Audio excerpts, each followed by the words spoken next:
कहानी की शुरुआत होती है एक भोले भाले आदमी हान को दिखाते हुए जो टीवी पर सांप देखकर डर चुका है। हान की छोटी और प्यारी बेटी बाओ जो जानती है कि उसके पिता की मानसिक हालत आम लोगों जैसा नहीं है, वो अपने पिता को शांत करती है और खुद से उनके कपड़े पर सिलाई की हुई फूल दिखाती है, जिसे देखकर हान खुश हो जाता है। तभी बाओ को याद आता है कि वो स्कूल के लिए लेट हो रही है। हान तुरंत अपनी छोटी बेटी को लेकर स्कूल छोड़ने निकल जाता है। मानसिक रूप से थोड़ा कमजोर होने के बावजूद उसकी मासूम बेटी बाओ अपने पिता के साथ बेहद खुश है और उनसे बहुत प्यार करती है। अपनी बेटी को स्कूल छोड़ने के बाद हान रोज की तरह अपने काम यानी गैस सिलेंडर की डिलीवरी करने निकल जाता है और सबसे पहले उन ग्राहकों को सिलेंडर पहुंचाता है जिन्होंने पहले से ऑर्डर दिया था। और हाँ दोस्तों, कमेंट में जरूर बताना कि आजकल आपको सिलेंडर की डिलीवरी मिल रही है या नहीं। खैर आगे बढ़ते हैं। हान की एक ग्राहक है, एक रेस्टोरेंट की मालकिन, जिसे हम कुकी कह सकते हैं। कुकी हमेशा सज धज कर रहती है ताकि उसके रेस्टोरेंट में ग्राहकों की भीड़ लगी रहे, लेकिन डिलीवरी के दौरान हान की नजर एक सांप पर पड़ जाती है और वो फिर से चिल्लाना शुरू कर देता है। कुकी के ग्राहक कहीं भड़क ना जाए, इसलिए कुकी बिना कुछ समझे हान को रेस्टोरेंट से भगा देती है। वही घर लौटने से पहले हान का रोज का एक नियम है, वो स्कूल में अपनी बड़ी बेटी सिसी जो बाओ की बड़ी बहन है उससे मिलने जरूर जाता है। लेकिन जहाँ छोटी बेटी बाओ अपने पिता को वैसी ही अपनाती है जैसे वो है, वहीं बड़ी बेटी सिसी का बर्ताव इसके बिल्कुल उल्टा है। सिसी को अपने पिता के साथ खड़े होने में भी शर्मिंदगी महसूस होती है। ये बात तब साफ दिखती है जब सिसी अपने दोस्तों के सामने हान को अपना पिता मानने से ही इनकार कर देती है और उन्हें वहीं छोड़कर चली जाती है। क्लास में पहुंचने के बाद भी सिसी का मूड खराब ही रहता है। ऊपर से कुछ शरारती लड़के उसके साथ एक प्रैंक कर देते हैं। गुस्से में आकर सिसी बिना सोचे समझे उस लड़के से भिड़ जाती है। अभी उन दोनों की ये लड़ाई चल ही रही होती है कि अचानक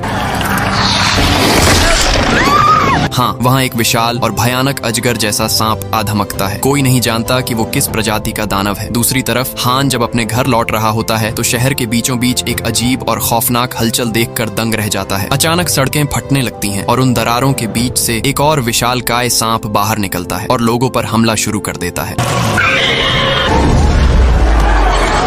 हान को तुरंत एहसास होता है कि उसकी बेटियां खतरे में हैं और वो बिना एक पल गंवाए उन्हें बचाने के लिए वापस स्कूल की तरफ भागता है। इधर स्कूल में जब सिसी उस मॉन्स्टर सांप के सामने बेबस खड़ी होती है, तभी हान मसीहा बनकर आता है और उसकी जान बचाता है। दूसरी तरफ छोटी बेटी बाओ भी उस सांप के सामने आ जाती है, लेकिन भागने के बजाय बाओ की नजर एक छोटी सी हरी छिपकली पर पड़ती है जिसे लोग कुचलने की कोशिश कर रहे थे। मासूम बाओ को उस छिपकली पर दया आ जाती है और वो उसे अपने साथ ले लेती है। ठीक उसी वक्त हान और सिसी भी भागते हुए बाओ के पास पहुंच जाते हैं। वो खूंखार सांप अब भी उनके पीछे पड़ा हुआ था। हान अपने बच्चों को लेकर सुरक्षित जगह की तलाश में भागता रहता है, लेकिन सुरक्षित जगह मिलने के बजाय वो एक कचरे के डिब्बे के पीछे जाकर फंस जाते हैं। तभी वहाँ पुलिस आ धमकती है और सांप पर अंधाधुंध गोलियां बरसाना शुरू कर देती है। इसी अफरा तफरी के बीच वहाँ एक बुजुर्ग आदमी दिखाई देते हैं। चलिए इन्हें दादाजी कहते हैं। वो उन चुनिंदा लोगों में से थे जो उस आदमखोर सांप के हमले से जिंदा बच पाए थे। किस्मत से दादाजी की नजर कचरे के पीछे छिपे हान और उसके बच्चों पर पड़ती है। वो तुरंत उन सबको अपने साथ एक सुरक्षित जगह पर ले जाते हैं। अब ये सब एक पुरानी और लावारिस पड़ी हुई बिल्डिंग के अंदर छिपे हुए हैं। वहाँ सिर्फ यही लोग नहीं थे, बल्कि रेस्टोरेंट वाली कुकी और पड़ोस के कुछ और लोग भी पहले से ही जान बचाकर वहाँ छिपे हुए थे। आखिरकार इस खौफनाक माहौल के बीच इन सबको कुछ पलों के लिए चैन की सांस नसीब होती है। वहीं छोटी बाओ उस हरी छिपकली को पानी पिला रही होती है जिसे वो अपने साथ बचाकर लाई थी। तभी अचानक बाहर लगे सरकारी लाउडस्पीकर से एक अनाउंसमेंट गूंजती है। उस अनाउंसमेंट में बताया जाता है कि लानसान कंपनी के एक वैज्ञानिक की गलती की वजह से पूरे आइलैंड पर एक बहुत बड़ा संकट यानी बायोलॉजिकल डिजास्टर आ गया है। उस प्रयोगशाला में हुए हादसे के कारण वहाँ के सांप म्यूटेंट विशालकाय और खतरनाक जीव बन चुके हैं। इसलिए सबकी सुरक्षा के लिए सभी को तुरंत आइलैंड को खाली करने की अपील की जाती है। इसके बाद हम पॉल नाम के एक अमीर बिजनेसमैन से मिलते हैं जो कि असल में लानसान कंपनी का मालिक है। लेकिन सच तो ये है कि यह कोई हादसा नहीं था, बल्कि पॉल ने जानबूझकर ये खौफनाक डिजास्टर पैदा किया है ताकि वो डरा धमकाकर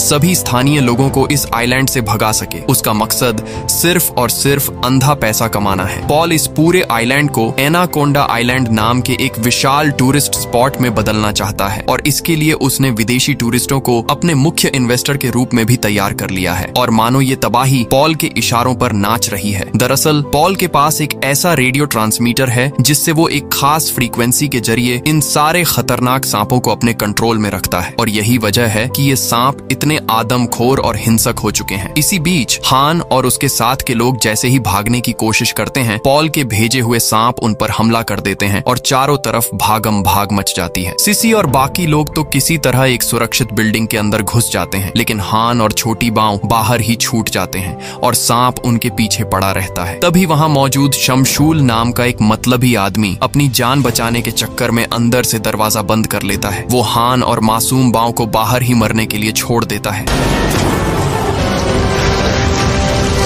सिसी गिड़गिड़ाते हुए शमशूल से दरवाजा खोलने की भीख मांगती है, लेकिन शमशूल सिर्फ अपने बारे में सोच रहा है। वो सिसी की एक नहीं सुनता, बल्कि उल्टा उसे धमकी देता है कि अगर उसने चिल्लाना बंद नहीं किया तो वो उसे भी कमरे से बाहर फेंक देगा। तभी बाहर एक चौंकाने वाली घटना होती है। बांव की सूझबूझ से वो विशाल सांप पीछे हटता है और दो गाड़ियों के बीच में जाकर फंस जाता है। मौका देखते ही वो दादाजी फुर्ती से दरवाजा खोलते हैं और हान और बांव को खींचकर अंदर बचा लेते हैं। इसके बाद जब माहौल थोड़ा शांत होता है तो सब मिलकर पुलिस या आइलैंड के बाहर किसी रिश्तेदार से संपर्क करने की कोशिश करते हैं, लेकिन सांपों की तबाही के कारण आइलैंड का पूरा कम्युनिकेशन सिस्टम ठप हो चुका है। सारे फोन और नेटवर्क बंद हैं और अब वो सिर्फ भगवान भरोसे किसी रेस्क्यू टीम का इंतजार कर सकते हैं। इस मुसीबत के बीच अचानक उनके कानों में एक आवाज गूंजती है और सभी छत की ओर भागते हैं, जहां एक हेलीकॉप्टर ठीक उनकी बिल्डिंग के ऊपर उड़ रहा था। उम्मीद की एक नई किरण जागती है। वहीं दादाजी कुछ फ्लेयर गन निकालते हैं ताकि रेस्क्यू टीम की नजर उन पे पड़ सके। किस्मत से रेस्क्यू टीम उन्हें देख भी लेती है। अब सब काफी खुश हो चुके थे, लेकिन आगे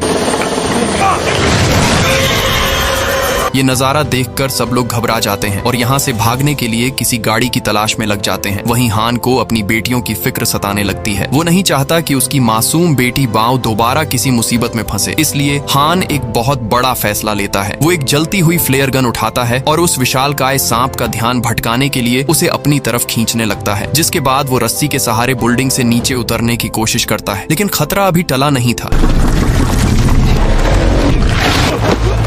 हान किसी तरह सांप से बचकर भागते हुए गाड़ी के अंदर घुसने की कोशिश कर रहा होता है, लेकिन वो बदतमीज शमशूल अपनी हरकतों से बाज नहीं आता। वो बुजुर्ग दादाजी पर चिल्लाने लगता है कि गाड़ी को और तेज भगाओ और हान को यहीं छोड़ दो, मगर दादाजी एक रहमदिल इंसान थे। वो शमशूल की बात अनसुनी करके जानबूझकर गाड़ी की रफ्तार धीमी कर देते हैं ताकि हान अंदर आ सके। रफ्तार धीमी होने के बाद आखिरकार हान गाड़ी के अंदर आ जाता है, लेकिन थोड़ी ही दूर जाकर रास्ते के बीचों बीच उनकी गाड़ी का पेट्रोल खत्म हो जाता है। तभी छोटी बांव की नजर एक रेलवे स्टेशन पर पड़ती है जो कुछ ही दूरी पर थी, जिसके बाद सब तुरंत उस स्टेशन की तरफ पैदल ही निकल पड़ते हैं। दूसरी तरफ पॉल एक बार फिर अपना रेडियो ट्रांसमीटर चालू कर देता है। स्टेशन पहुंचकर ट्रेन के अंदर जाते ही पता चलता है कि वो दादाजी असल में पहले एक लोको पायलट रह चुके थे। वो बिना वक्त गंवाए ट्रेन के इंजन को चालू करने की कोशिश में लग जाते हैं। बाकी लोग डिब्बों की तलाशी ले रहे होते हैं ताकि ये पक्का किया जा सके कि ट्रेन के अंदर कोई सांप तो नहीं छिपा है। इसी बीच तलाशी के दौरान सिसी और कुकी डर जाती है, क्योंकि सीट के नीचे एक आदमी छिपा हुआ था, बल्कि और भी कुछ लोग वहां छिपे थे और अब इस आइलैंड पर कोई भी जगह सुरक्षित नहीं बची थी, इसलिए सब लोग एक दूसरे की ढाल बनना ही सही समझते हैं। इसके बाद ट्रेन का इंजन जैसे ही स्टार्ट होता है, दादाजी बिना एक पल घंवाए ट्रेन को सीधे बंदरगाह की तरफ दौड़ा देते हैं ताकि सब इस नरक बने आइलैंड से हमेशा के लिए बाहर निकल सकें। वहीं ट्रेन के अंदर बाऊ दादाजी को अपनी वो हरी छिपकली दिखाती है, जिसका आकार देखकर दादाजी की आंखें फटी की फटी रह जाती हैं, क्योंकि अभी कुछ ही घंटे पहले ये एक मामूली सी छिपकली थी, लेकिन इतनी जल्दी इसका आकार पहले से दोगुना बड़ा हो चुका था। इसी बीच जब मासूम बाऊ दादाजी से पूछती है, दादाजी आप मेरे साथ इतने अच्छे क्यों हैं, तो दादाजी की आंखें नम हो जाती हैं। वो बताते हैं कि कभी उनकी भी एक पोती थी जो बिल्कुल बाऊ की उम्र की थी, जिसे वो बहुत प्यार करते थे, लेकिन एक दर्दनाक घटना में उसने दम तोड़ दिया। आज बांव जैसी अच्छी बच्ची को अपने सामने देखकर दादाजी को ऐसा लग रहा था मानो उन्हें उनकी खोई हुई पोती वापस मिल गई हो। इनकी बातें चल ही रही होती हैं कि अचानक पीछे वाले डिब्बे में हलचल होती है, जहां एक रहस्यमयी शख्स दिखाई देता है जिसने अपने चेहरे पर केमिकल इंडस्ट्री में इस्तेमाल होने वाला एक खास मास्क पहन रखा था, जिसे हान धक्का देकर गिरा देता है। इस आदमी का नाम साकी है। साकी पर सब टूट पड़ते हैं कि आखिर उसका इरादा क्या था। साकी डर कर सबको बताता है कि वो उसी प्रयोगशाला का एक वैज्ञानिक है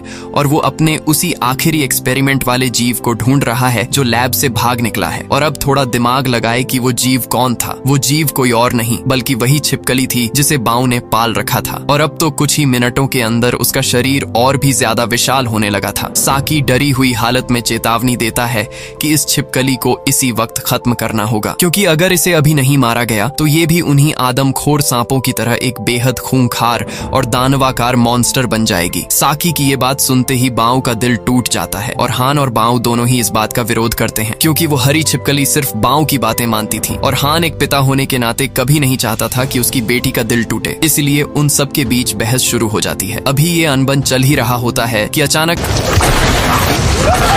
साकी और बाकी लोग बेहद बेरहमी दिखाते हैं। वो हान और उसकी बेटियों को ट्रेन के पीछे वाले डिब्बे में अकेला छोड़कर दरवाजा बंद कर देते हैं, ठीक उसी वक्त जब वो आदमखोर सांप हान पर हमला करने के लिए सामने आ जाता है। लेकिन जैसे ही दादाजी को इस गद्दारी का पता चलता है, वो गुस्से से लाल हो जाते हैं। वो साकी को जान से मारने की धमकी देकर दरवाजा खोलने के लिए मजबूर करते हैं, लेकिन बाऊ की जान बचाने के लिए दादाजी खुद मौत के मुंह में कूद जाते हैं। वो एक डंडे पर कपड़ा लपेटकर उसमें आग लगा देते हैं और उस जलती हुई मशाल से सांप को डराने की कोशिश करते हैं। शुरुआत में तो ये तरीका काम कर जाता है, लेकिन तभी अचानक पॉल का रेडियो ट्रांसमीटर एक बार फिर चालू हो जाता है। इस बार उससे निकलने वाली सिग्नल इतनी तेज थी कि सबके कान फटने लगते हैं। इस भयंकर फ्रीक्वेंसी का असर बाऊ की छिपकली पर भी पड़ता है। वो तुरंत बाऊ के बैग से बाहर निकल आती है और देखते ही देखते अब वो छिपकली पूरी तरह से एक म्यूटेंट मॉन्स्टर में बदल जाती है। लेकिन इतनी विशाल होने के बाद भी वो बाऊ का हुक्म मान रही थी, मगर कोई अनहोनी न हो जाए, इस डर से हान तुरंत सबको वहां से भागने के लिए कहता है, क्योंकि तभी और भी कई सांप वहां आ धमकते हैं। दादाजी समझ जाते हैं कि अब उनके बचने का कोई रास्ता नहीं है। वो हान से चिल्लाकर कहते हैं कि वो कुकी और बच्चों को लेकर ट्रेन की छत पर चढ़ जाए, जबकि वो खुद नीचे रहकर उन सांपों को रोकेंगे। दादाजी को इस बात का गम नहीं था कि वो नहीं बचेंगे, क्योंकि उनके लिए सबसे जरूरी बात ये थी कि वो अपनी पोती जैसी मासूम बाओ को इस तबाही से सुरक्षित देखना चाहते थे। दूसरी तरफ जब पॉल को पता चलता है कि वो छिपकली अब म्यूटेंट बन चुकी है और उसके कंट्रोल से बाहर है, तो वो और उसकी कंपनी के बड़े अधिकारी एक खौफनाक फैसला लेते हैं, ये कि वो इस पूरे आइलैंड का नामो निशान ही मिटा देंगे, ताकि सारे सबूत और गवाह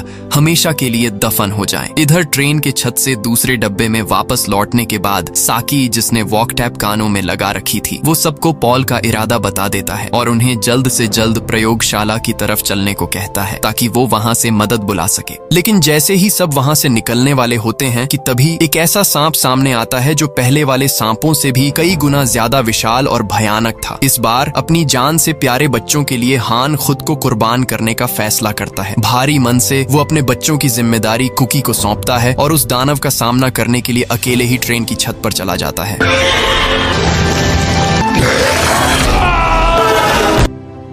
कुछ ही देर में कुकी और बच्चे सुरक्षित नीचे उतर जाते हैं और खुशकिस्मती से हान भी किसी तरह ट्रेन में हुए धमाके से बचकर सही सलामत वापस आ जाता है। इस खौफनाक मंजर को देखकर सिसी की आंखें खुल जाती हैं। उसे एहसास होता है कि एक पिता का प्यार कितना महान होता है, जो अपने परिवार के लिए अपनी जान तक दांव पर लगा देता है। सिसी का सारा घमंड और नफरत पानी पानी हो जाता है। उसका दिल पछतावे से भर जाता है और वो रोते हुए अपने पिता को उसी रूप में गले लगा लेती है जैसे वो हैं। आखिरकार वो सब उस प्रयोगशाला में पहुंच जाते हैं। वहां फर्श पर बिखरा हुआ खून और चारों तरफ पड़ी लाशें चीख चीख कर गवाही दे रही थीं कि यहाँ कोई बहुत ही भयानक हादसा हुआ है। वो मदद के लिए टेलीफोन ढूंढने के लिए एक एक कमरे की तलाशी लेने लगते हैं। तलाशी लेते हुए हान गलती से वैज्ञानिकों के रिसर्च रूम में घुस जाता है, जहाँ उसे एक सीरम मिलता है जिसका इस्तेमाल शायद सांपों पर प्रयोग करने के लिए किया गया था। बिना सोचे समझे हान उस सीरम को अपने पास रख लेता है। तभी पॉल और उसके गुंडे अचानक आकर लैब को घेर लेते हैं। उनका ध्यान भटकाने के लिए हान और कुकी इसकी जिम्मेदारी लेते हैं, जबकि बाओ और सिसी टेलीफोन ढूंढने के लिए आगे बढ़ती है। लेकिन जैसे ही उन्हें वो टेलीफोन मिलता है और वो उसका तार जोड़ने वाली होती हैं, उनकी नजर नीचे पड़ती है, ठीक टेलीफोन के मेन स्विच के नीचे, जहां एक खतरनाक सांप कुंडली मारकर बैठा हुआ था। घबराहट में सिसी से वहां रखी एक सर्जिकल ट्रे नीचे गिर जाती है, जिससे जोरदार आवाज होती है और वो सांप उन पर हमला कर देता है। मौका देखते ही सिसी बाओ से कहती है कि वो फोन उठाए। लाइन सीधे पुलिस स्टेशन से जुड़ चुकी थी और बाओ पुलिस को अपनी लोकेशन बता देती है। तभी पॉल और उसके गुंडे हान को देख लेते हैं और उस पर अंधाधुंध गोलियां चला देते हैं। बदकिस्मती से